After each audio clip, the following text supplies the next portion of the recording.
أشهد أن لا إله إلا الله وأشهد أن محمدا رسول الله وأشهد أن عيسى عبد الله ورسوله أشهد مالت مسكر اللونه الله إله إلا الله مالت كأنت ونتنيا كهونو يهلون نجار أسبني كهونو فتاري وشي ليلا أملاكي أرجع عليك الزمان خلنا برنبات يازجنين ليانورنم لجلني من مشلو عنده يهلو فتاري የነቢያቶች ችንም የኢየሱስን ያለ አባት ያስገኘው አዳሚንም ያለ እናትና አባት ያስገኘው ፈጣሪ ብቸኛ አምላክ መሆኑን ይመሰክራለሁ ነው። በማስከተል ደግሞ አሽሃዱ አነ ሙሐመደን ረሱሉላህ ማለት ሙሐመድ የአላህ መልእክተኛ ማለት ያው ነቢያቶች የተላኩት ኖርማሊ በቁርአን ስማቸው ተጠቀሰ 25 ነው። ምሁራኖች ሙሉ ከ124 ሺህ ነው። በተለያየ ዘመናት በተለያየ ጊዜ ፈጣሪ ነቢያቶችን ይልካል መልእክተኞችን ማለት ነው። መልእክትን ይዞ ይመጣሉ። ስለዚህ እነዛ ሁሉ መልእክተኞች የፈጣሪ መሆናቸው ነው የምትቀበሉ። وأشهد أن عيسى عبد الله ورسوله مالك يسوع توت مالك تدلي ويطلوت مالك عند مسلم ونو يسوع كانوا تدلي جنة هذا بيسوع كلام مني جنة هذا إيه نقدر ما نتوقع اللي بتقول مثال أنت بيسوع ساتامد إنه يسوع تيجالو سلبنا أنت كبي يالو بتقول جنة تطلع جنة نو هذا من دونه بيسوع مامان مالك ትክክለኛ ነብይ ስለማሆኑ የተመረጠ ነብይ ስለማሆኑ የተላከ ነብይ ስለማሆኑ የፈጣሪ ባሪያ ስለማሆኑ ያለ አባት የተወለደ በተአምራት የተገኘ ነብይ ስለማሆኑ በሙሉ ልብ ማቀበል አለበት እንጂ ይሄንን አስቀምጬ ይሄንን አነሳለሁ እንደ ወደ ነገር አንዱን አንስቴ አንዱን የምትጥልበት ሃይማኖት አይደለም። ሁሉንም ነብያቶች ከፈጣሪ ዘንድ ስለመላካቸው ነብይ ኢሳን ስታምንበት አላምንበትም ካል ከሃዲ ነው የምትለው። ስታምንበት ግን በአምላክነት አይደለም። ሁለት አምላክ የለም። አምላክ አይወለድም። አምላክ መጀመሪያ የለውም። አምላክ አይበላም። አምላክ የለውም። ኢየሱስ ጋር ስትመጣ በተለያዩ መጽሐፍ ቅዱስ አንቀጾች ላይ ሲታዩ አባቴና አባታችሁ አምላኬና አምላካችሁ አምላኬ ብሎ ነው የተናገሩት። ስለዚህ አምላክ የሌለውን አምላክ ነው የሚታወቀው ማለት ነው።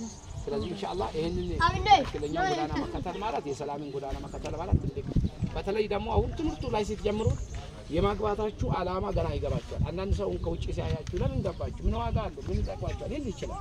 ችግር ነው። ይሄንን ጭንቅላት ፈጣሪ ሲሰጣችሁ ነገሮችን አመዛዝናችሁ እንድታዩት እንጂ እንደዚሁ ዝም ብላችሁ እንድትገቡበት አይደለም። መጽሐፎችንም ሰጣችኋለሁ በደንብ አድርጋችሁ ታነቡታላችሁ። ገና እውነታውን ጥፍጥና ወደ ውስጣችሁ ሲገባ የሰው ልጅ ወደዚህ ማምጣቱ ስለ እኛ እዚህ ጋር ስንመጣ የሆነ ጥቅም ለማግኘት አይደለም፣ ወይም ደግሞ አባልን ለማብዛት አይደለም፣ ወይም ድም ብሎ ለማጨፈር አይደለም። የነቢያቶቹን መንገድ ተከትለን የአብርሃም መንገድ፣ የሙሴ መንገድ፣ የኢየሱስ መንገድ የሆነችው እስልምና ማለት የኢየሱስ መንገድ ነው፣ የአብርሃም መንገድ ነው። እስቲ ሌላ ወገኖች ጋር ሄድና አብርሃም ሃይማኖቱ ምን ነበር ይባላል? ክርስቲያን ሊል ይችላል አይችልም? ክርስቲያን ማለት የክርስቶስ ተከታይ ነው። አብርሃም መጀመሪያ ነበር ክርስቶስ ከአብርሃም በኋላ ነው የመጣው። ለምሳሌ መጽሐፍ ቅዱስ ላይ ራሱ ማቴዎስ 1 ላይ ሲመጣ የዳዊት ልጅ የአብርሃም ልጅ የኢየሱስ ክርስቶስ የዘር ሐረግ ነው።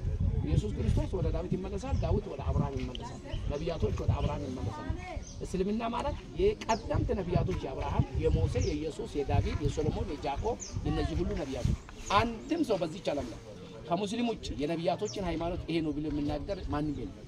ለምሳሌ ክርስቲያኑ ጋር ብትሄድ ወይም ሌላ ጋር ብትሄድ አብርሃም እንዴት ነበር?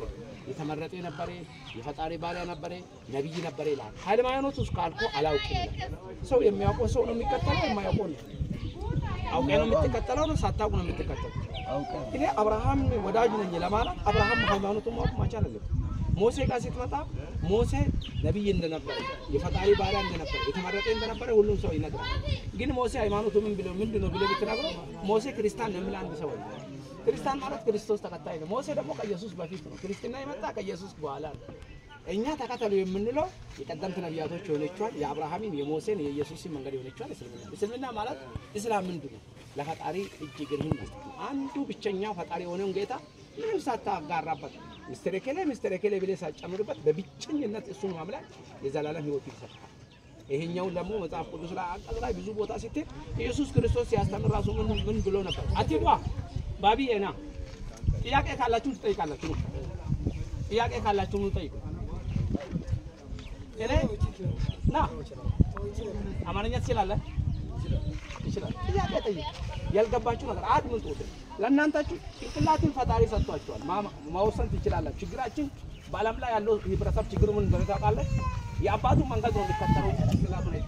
ጭንቅላቱን ተጠቅመው እስልምና ካልተመቸ ማርምርና ጭንቅላቱን ተጠቅመው ችግር የለም ለጥቅማጥቅሙ ጉዳይ አይደለም እኛ የሆነ ጥንቆላ ሰርተን ወይ ደግሞ የሆነ ነገር አሜሪካ ላይ ካለው ብር ይልክላሉ ያ አይደለም እኛ ምን ቀራበው ኡናታ ብቻ ላይ ካንተለሰ ስለዚህ እስልምና ብሎ ማለት የቀደምት ነብያቶች ሃይማኖት የትኛውም ሰው በዚህች ምድር ላይ ያለው ነው ብታዩት የሆነ ነገር ሊነግር ይችላል አብርሃም ተከታይ ነው የሞሴ ተከታይ ነው የኢየሱስ ተከታይ ነው ሊል ይችላል እንጂ ትክክለኛ እነዛ ነብያቶች አብርሃም ሞሴ እነዚህ ሃይማኖት እስልምና ማሁን የሚነግር ከእስልምና ውጭ የለም ስለዚህ እስልምና እኛ ተከተሉ ሲል የአብርሃምን መንገድ ተከተል የሞሴ ኤፌሶን ምዕራፍ 4 ቁጥር 5 ላይ ሲታዩ ጌታ ማንድ ነው ሃይማኖት ማንድ ነው ጥምቀት ማንድ ነው ይላል አምላክ ስንት ነው አንድ ፈጣሪ ዘንድ ተቀባይነት ያለው ሃይማኖት ስንት ነው አንድ ያቺ አንዷ ምንድነው ቅርብ ጊዜ ተጀመረች መላእክት ምክንያቱ በምድርም በሰማይም ያለ ጌታ ስንት ነው አንድ እንደዚህ ያጅና እኔ ጋር ቃሉን ትደግማለሽ አሽሃዱ አላህ ኢላሃ ኢላላህ አሽሃዱ አነ ሙሐመዳን ረሱሉላህ ራ አይዞሽ ረሱሉላህ وأشهد أن عيسى عبد الله ورسوله كان الله ودات بكلنيا نبياتوች መንገድ አመጣሽ በጣም ደስ ብሎናል ከሌሎች ይቶችሽ ጋር ተቀላቀይና ትምህርቱን ደግሞ በደንብ ትማራለሽ ከጊዜ በኋላ እስቲ ትንሽ እስቲ ቆዩ والله አጃብ ነው የምትለው ዛሬ አሁን ስትገቡ ትከብዳችኋል እውነታችሁን ነው ምክንያቱም የኖራችሁበት ግን ከገባችሁ በኋላ የእስልምናን ጥፍጥና ኢንሻአላህ በጥሩ ሁኔታ ታያለሽ ማሻአላህ ስምሽ እንዳለ ነው የሚቀጥለው የእናት አባትነት ትስስር እንዳለ ነው የሚቀጥለው እስልምና ማያዝ ማለት ኢየሱስን ማተም ማለት አይደለም ማያዙ እስልምና ማያዝ ማለት እናት አባትን ማተው አይደለም ማያዙ እናት አባትሽ እስልምናን ተቀበሉ አልተቀበሉ እናትሽ ነው እነሱ ቢቀበሉ ባይቀበሉ እናት አባትሽ እናትሽ ነው ታከብራቸዋለሽ ትከድማቸዋለሽ እንደውም ከበፊት የባሰ እግራቸውንም ጎንበስ ብለሽ ታጥባለሽ እስልምና ይሄንን ነው የሚያለው በእናት አባታችሁ በገረቦይታችሁ በዘመድ አዝማዶቻችሁ ከእስልምና ውጭ ያለው ሰውንም በጥሩ አህዋልና አክላቅ ወይም ደግሞ ስነ ምግባር እነሱን ማጥራት ነው እንጂ ዝም ብሎ እስልምና ስለያዝ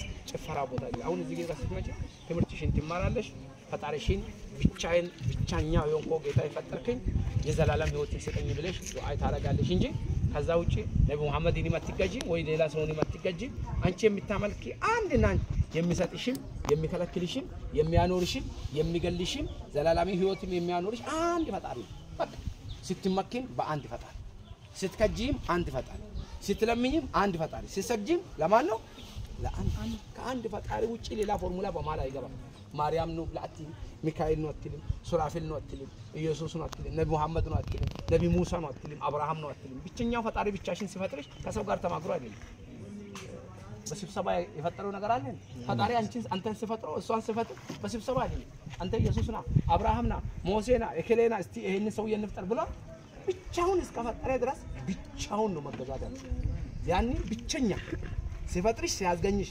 በእንደዚህ አይነት መልክ ተውበሽ እንድትወጪ ያደረገሽ ማን ነው አንዱ ያንን አንዱን አምላክ ብቻውን መገዛት ምንም ሳይጨምር ከዛም በኋላ የሰላም ጎዳና ተይዘሻል ማለት ነው ልብሽ ውስጥ ብርሃን አሁን ከጊዜ በኋላ ይገባል ወደ ተግባሩ ስትመጪ አሁን እንቺ የሚታረጊ ወደ መስጊድ ስትመጪ ታጥበሽ ሞሴ እንደታጠበው ኢየሱስ እንደታጠበው ስጁድ ታረጋለሽ ሞሴ አብርሃም ኢየሱስ ለሰገደለት ያ ጌታ ሌላ ጌታ አዲስ ፎርሙላ አለ እሱ ስጁድ እንዳደረገ ስጁድ ታደርጋለሽ እሱ እንደተገዛ ትገዛለሽ እሱ እንዳመለከ ታመልካለሽ እንጂ ከዛ ውጪ በሌላ ፎርሙላ የሚከተለው ነገር የለምና ኢንሻአላህ ካሉ ሰዎች ጋር ግቢና አንቺ